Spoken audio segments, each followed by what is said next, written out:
Զինված խմբավորումների միջոցով շենքեր գրավելու մտադրություն ունենալու մեջ կասկածվող Ժիրայր Սեֆիլյանը ձերբակալվելուց հետո 3 առերեսվել է իր դեմ ցուցմունք տված անձի հետ։ Այս մասին Ազատությանը տեղեկացրեց Սեֆիլյանի շահերի պաշտպան Արա Զաքարյանը, հավելելով, որ ազատամարտիկի դեմ ցուցմունք տվող անձը նրա գործով կալանավորվածներից մեկն է։ Պաշտպանական կողմի կարծիքով այն անձնավորությունն է, որ քննչական մարմնի պատվերն է կատարում։ Նա ցուցմունք է տվել Սեֆիլյանի դեմ, ընդ որում որպես այդպիսին անհեթեթ էր ըստ մեր պաշտպանյալի գնահատման եւ մեր Սեֆիլյանը հայտարարել է, որ այս ամբողջը բացահայտորեն իրականությանը չի համապատասխանում, անհեթեթություն է եւ իշխանության կողմից նախապես մշակված հերթական ծրագիրը իր նկատմամբ քաղաքական հայացքների համար քերական հետապնդում իրականացնելու համար։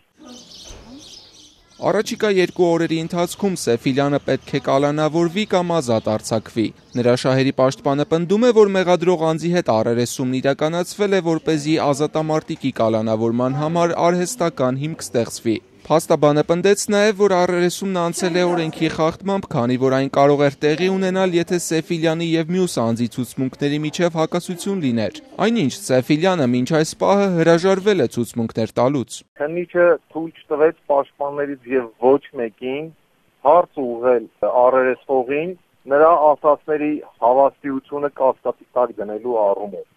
Մի խումբ անձանց կողմից ապօրինի կերպով զենք եւ ռազմամթերք պահելը կազմակերպելու կասկածանքով 3 ձերբակալված Սեֆիլյանին այսօր այցելել է օմբուդսմենի գրասենյակի արագ արձագանքման խումբը։ Առանձնազրույցի ընթացքում պարոն Սեֆիլյանը որևէ բողոք չի հայտնել կապված առողջական վիճակի հետ, նշել է, որ բողոք չունի նաեւ ԶՊՎ-ի աշխատակիցներից։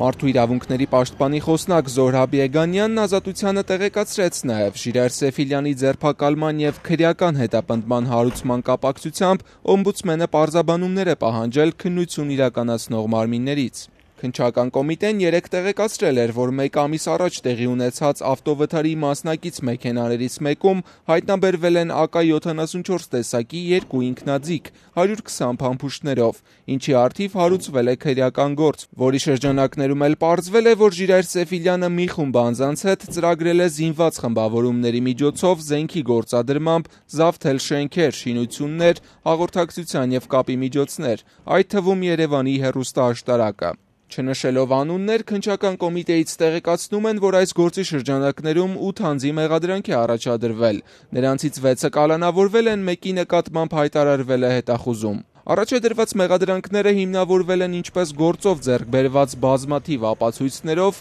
այնպես էլ խմբի անդամների խոստովանական ցուցմունքներով, տեղեկացնում է քննչական կոմիտեն։ Նոր Հայաստան ընդդիմադիր շարժման անդամ Վարուժան Ավետիսյանի պնդմամբ իրենց շարժման իրեն հայտնի որևէ այլ անդամ կալանավորված չէ։ Ավետիսյանը անհեթեթ է համարում զինված խմբավորումներով շենքեր գրավելու մտադրության մասին տեղեկությունը։ Գրավել, որ ինչ նպատակ հետապնդել դրանով։ Ուղղակի շենքերը գրավել։ Ավետիսյանն ասաց, որ շարունակելու են ապրիլյան պատերազմի օրերին կորցրած 800 հեկտարը հետ բերելու համար Սեֆիլյանի նախաձեռնած կամավորների հավաքագրումն ու ազգային դիմադրության կոմիտեի ստեղծումը, որի խնդիրն է իշխանափոխությունն ու Ղարաբաղին հարակից տարածքների զիջումը թույլ չտալը։ Սպիտակ թելերով կարված այդ գործի եւ Ժիրայր Սեֆիլյանի